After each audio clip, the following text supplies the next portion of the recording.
Hi there, folks. Today we're looking at percentiles and plots. And when we think about percentiles, percentiles are kind of measures of position. It shows us where our data value ranks among the rest of the data values. So it kind of gives us the location of that value with respect to the other data values. Similarly, like our quartiles did a very similar type of thing. And when you think about the quartiles, they almost represent like the 25th, the 50th, and the 75th percentiles, okay? It's those positions of a quarter of a way, halfway through, and 3/4 of the way through the data, okay? And so for our purposes, for percentile ranks, we're going to calculate it by looking at the percent of values that are less than or equal to that particular value, okay? And that less than or equal to, that is a little bit of a judgment call.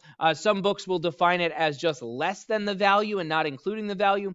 We're going to define it as less than or equal to. Really, both are acceptable. It really depends on the textbook or the curriculum that you're a part of, okay? We're going to do less than or equal to because at the moment of me making this video, the AP stats goes with the less than or equal to, so we're going to stick with that for now. Okay, so less than or equal to. So I find that value, I look at that value and all the values that are less than or equal to that value, and then I divide by n. And remember, n is our sample size. That's how many data values we have.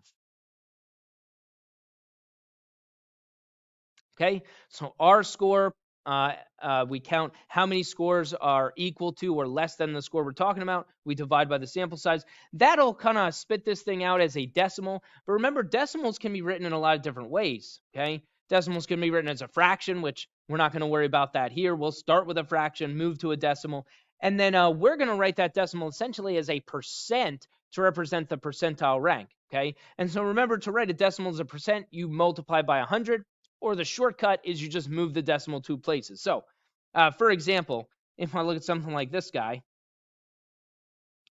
sorry, I had some stray marks over here. Bruton Gaster, we're looking for find the percentile of each student.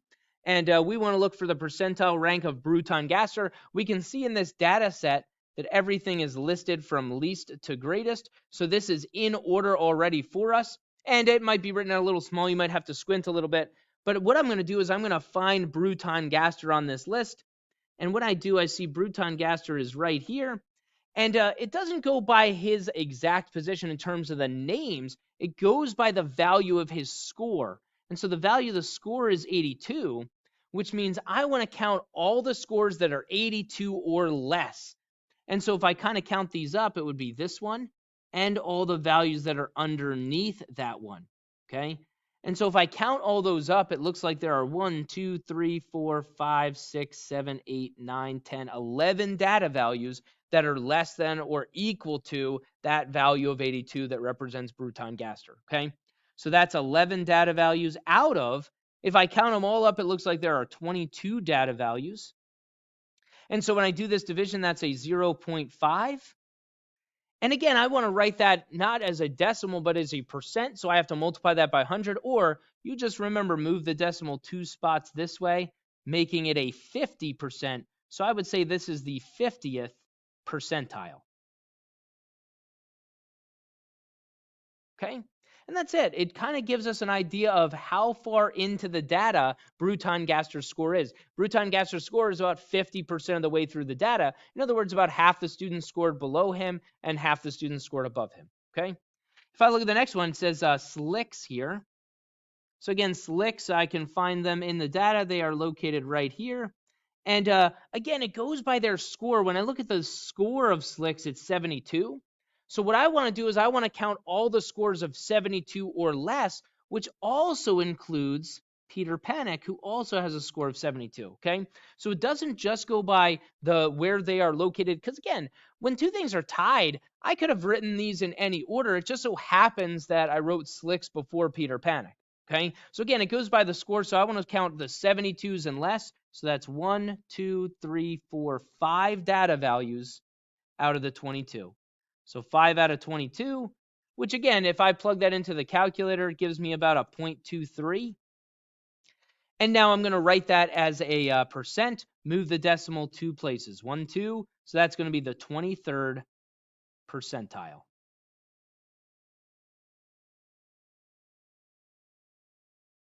Again, that's showing me that, hey, SLIX is about 23% of the way through the data. Okay. The next one, Shutterfly Simmons. If I locate them here in the data, they are down here. There's Shutterfly with a score of 86. So I want to count the 86s or less. And if you're looking at this and notice that something is at the higher end of the data value, instead of counting down, you could count all the values above, which would be 1, 2, 3, 4, 5, 6 values. And here's the thing, if I know there's 22 values here, if there are 6 values above that mark, it means that less than or equal to that mark, it must be 16, okay? Because again, it's got to be a total of 22 because that's what I'm dealing with. So if there's 6 here, this has to be 16. That's just a slight shortcut in terms of not having to count more values. So this is 16 out of the 22. If you're a little unsure about doing that and dealing with those values, that's okay. You can just start here and count your way down from 86. 1, 2, 3, 4, 5, 6, 7, 8, 9, 10, 11, 12, 13, 14, 15, 16. Okay? So again, if you want to take a little bit of a shortcut there, you can, but you don't have to. Okay? I divide this on the calculator, I get about a 0.73. So again, I move the decimal 2 places. That's about the 73rd percentile.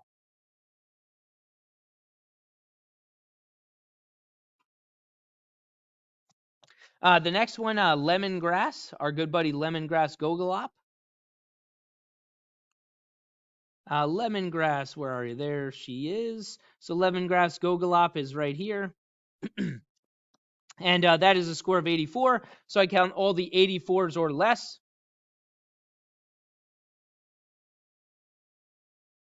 And it looks like there's 13 of them. And again, I could have counted upwards and then done a little bit of subtracting. That is up to you. When I hit the buttons on my calculator, I get 0.59. So again, move the decimal 2 places. That is the 59th percentile. Okay, and again, when I do percentile ranks, I don't write I don't use the percent symbol here because I'm labeling it as percentile. Kind of takes care of that. Okay. Working backwards, it says which students represent the 25th, 50th, and 75th percentile. Approximately are quartiles, quartile 1, 2, and 3. And so for this, I just want to work backwards.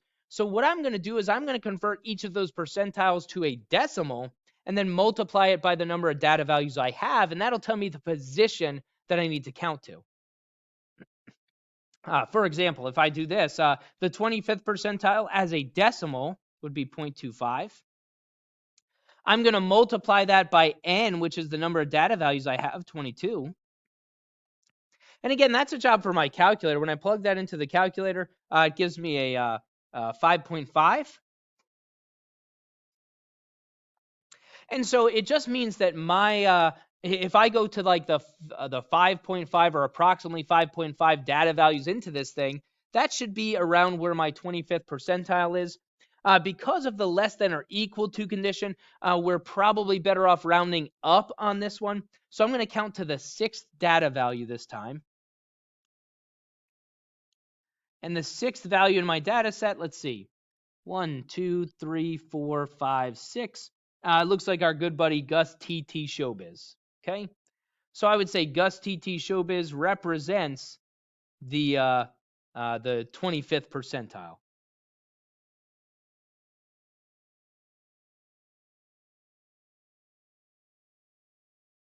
Okay.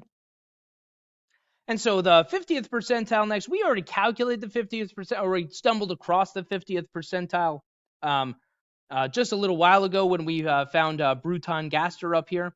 But here's the math behind it. Once again, we write that as a decimal, so 0.5, and then multiply by the number of data values we have, and that gives us 11. And now I would count to the 11th value in the list, okay? So again, 1, 2, 3, 4, 5, 6, 7, 8, 9, 10, 11, which of course is Bruton Gaster, which is what we had figured out before.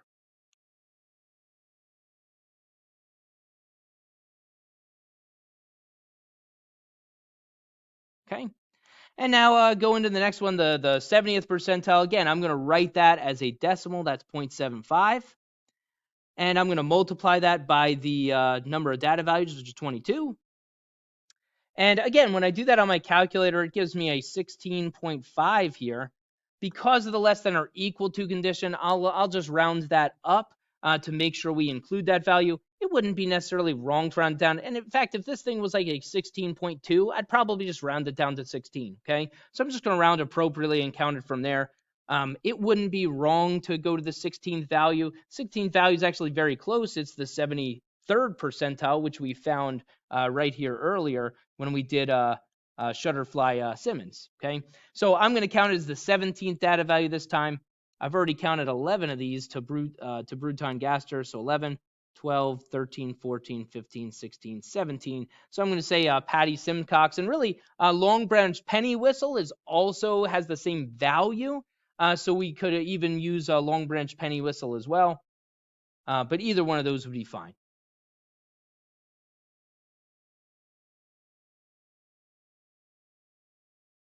Okay, and that's it. Just working backwards and forwards, we're finding that positioning of where those data values are. Okay.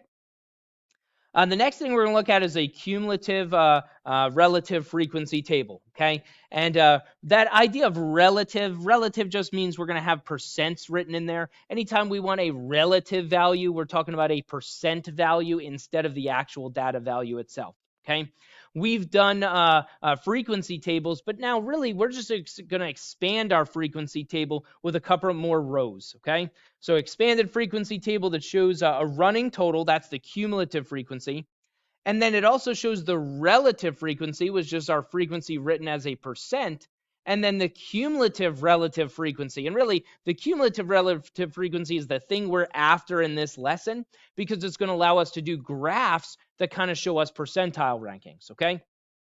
And so again, when you look at this table down here, so I just made up a bunch of data here. And so here's some made up data where I am calculating the frequency, and then I'm just going to expand that frequency table, okay?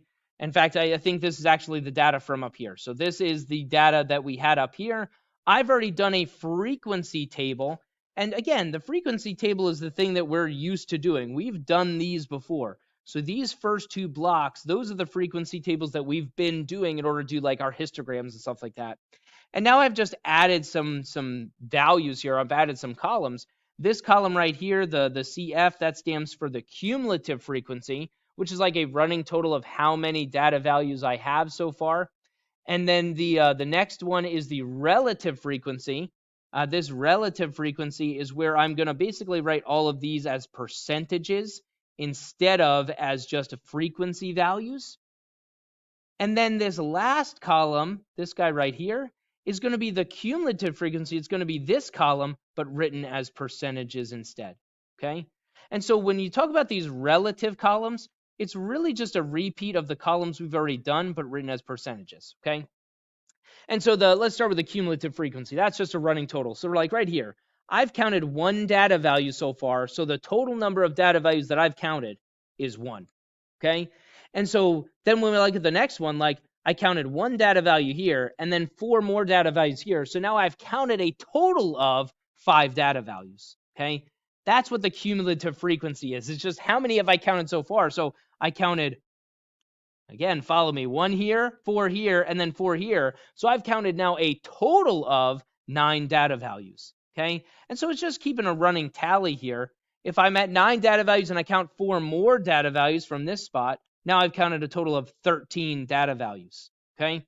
And now I count 8 more on top of that. Now I've counted a total of 21 data values. And now 1 more, I've counted a total of 22 data values, okay? That's a cumulative frequency. It's a running tally of how many data values have I counted so far, okay?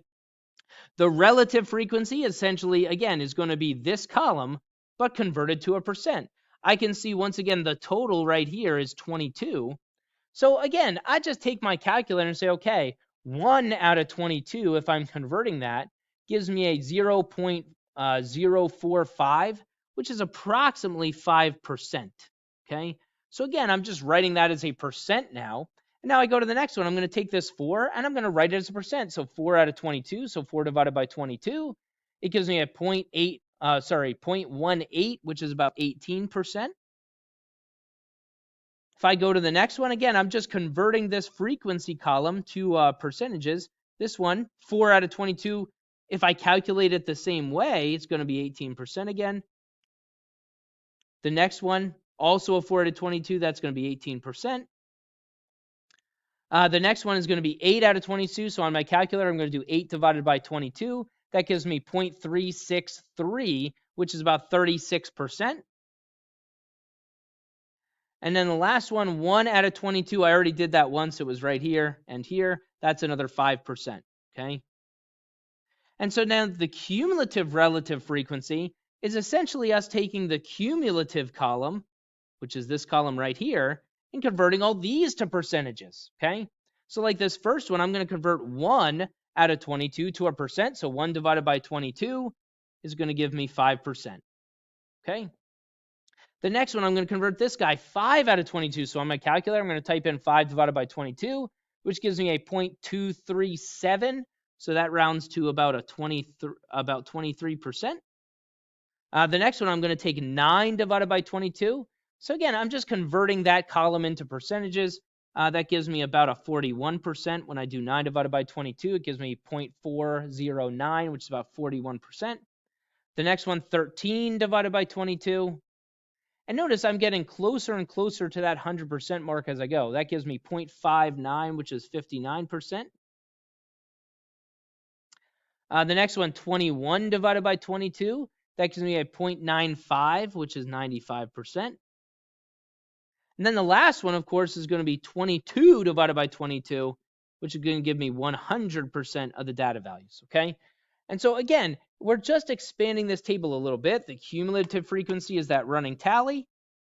And then the relative frequency is our frequency column converted to percentages. The cumulative relative frequency is our cumulative frequency converted to percentages, okay? And that's it. We're just trying to figure out these guys. And when you look at this, this is nice because it kind of shows me percentile ranks. In other words, by the time I get to 67, my percentile rank is about 5.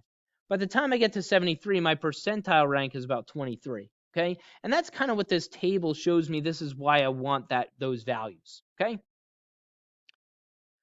So now we're going to graph these things. A cumulative relative frequency graph, aka an ogive, all right, is basically a graph of the percentile ranks. So we're going to graph the data values as percentile ranks, probability disordered pairs. We're not going to do all of them. We're going to get a feel for some of these, and then we're going to plot them and connect them with little line segments just to kind of get a feel for the flow of this data. Okay, and so when we do this, again, this ordered pair, it's going to be our data value itself.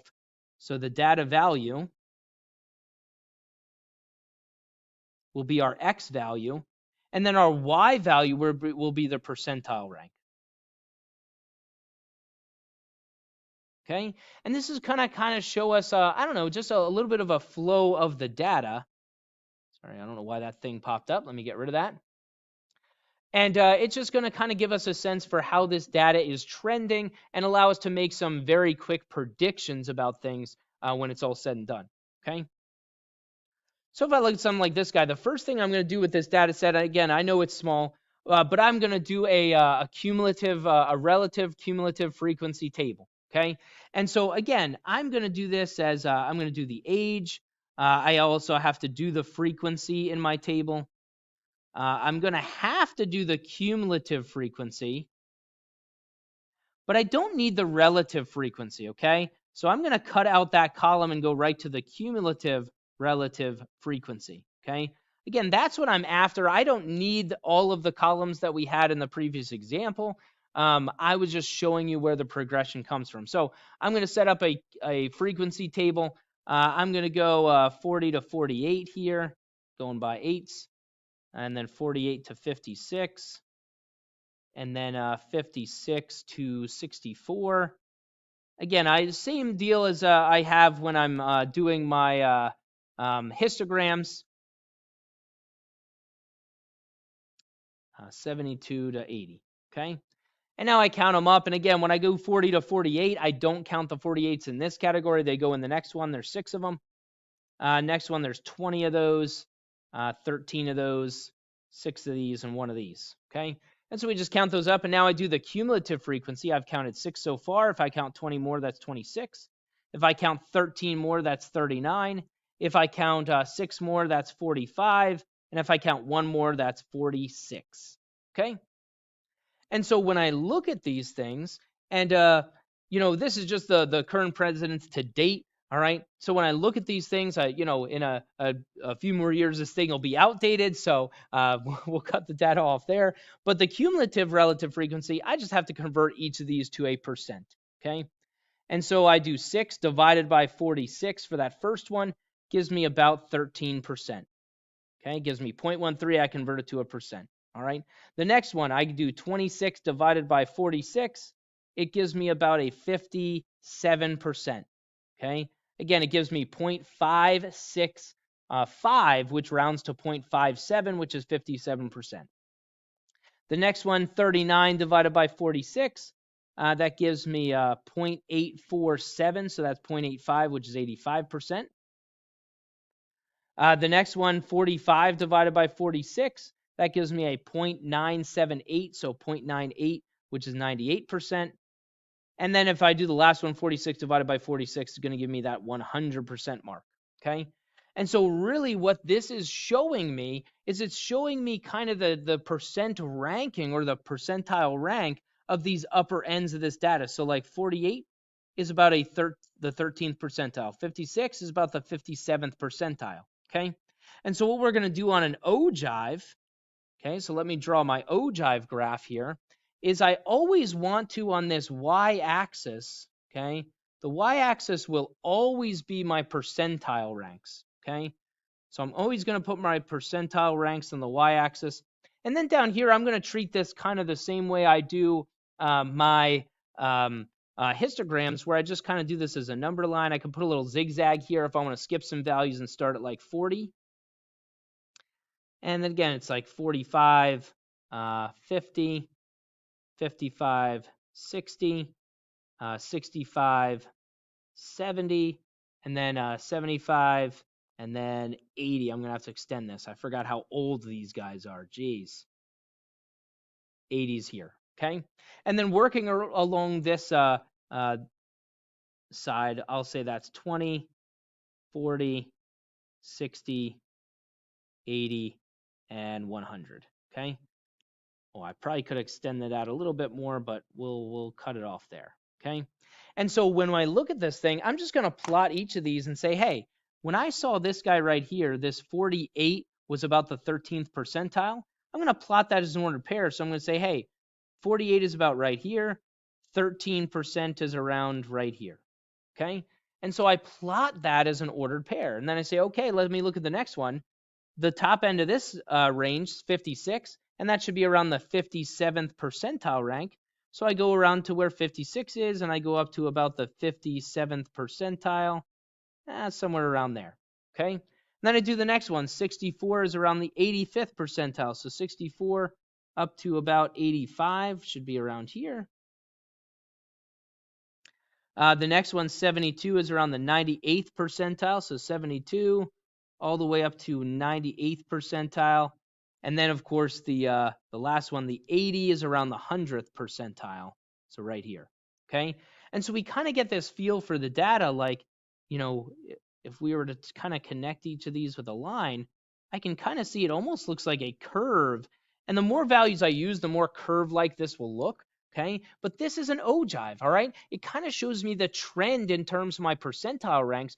We can see that, at the bottom end of the data here, we have these big jumps. In other words, the data is more spread out and kind of gets condensed as we get towards the top, okay?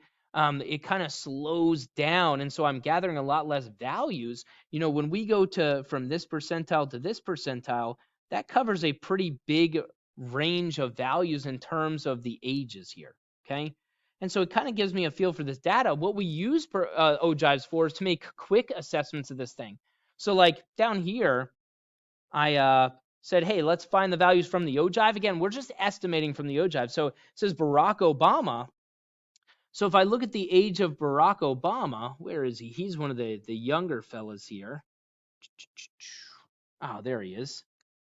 So he's one of the young guys when it comes to presidency at 47 years old. So on the ogive, if I go over to 47, 47 is around here. If I scroll up, it looks like, that's about, I don't know, the 12th percentile when I kind of scroll over to this edge. All right. And again, I can use this dot. I knew this one was 13th, so it's just under the 13th, around the 12th. Okay. And so without actually calculating this, using my calculator, I can find values very quickly on the ogive and say, oh, yeah, he's about the 12th percentile. Okay.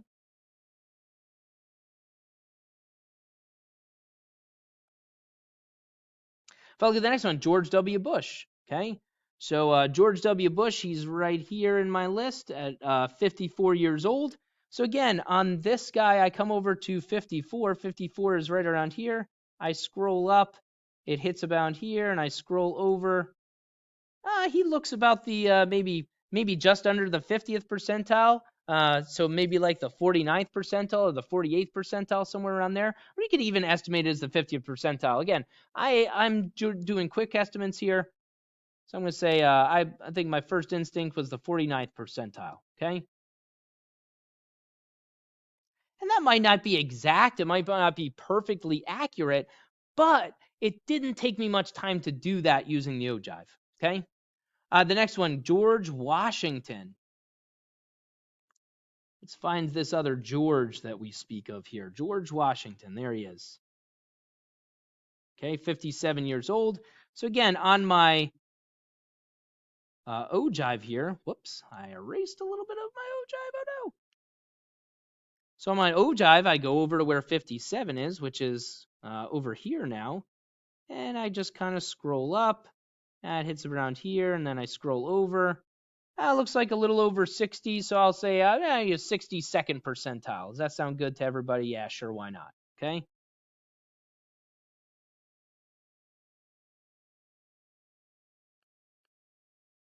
And then Ronald Reagan.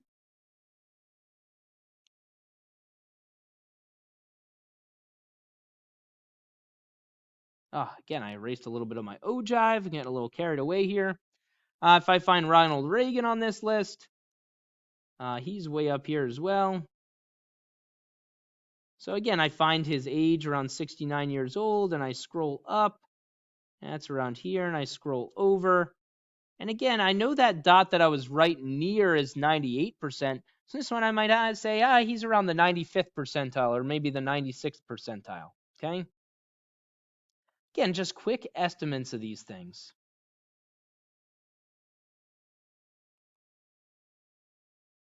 And so then this last question says, which president best represents the 50th percentile? We're just using this ogive kind of in reverse now. Let's say, okay, let's go over to around where the 50th percentile is. So 50th percentile is halfway in between these two. Let me scroll over and then scroll down. And when I scroll down here, it looks like I'm right around that. My marks were a little off here. Like this, probably if I split that in half, is around 55 years old or so. So I'd say probably around the 55 mark. So 55 years old. Looks like Lyndon B. Johnson or Harding as well would also be 55. So actually a couple of these, Grover Cleveland. There's a bunch that are 55. So I'm just going to go with Lyndon B. Johnson because that was the first one I saw. Okay. So the 50th percentile, that's around Lyndon B. Johnson.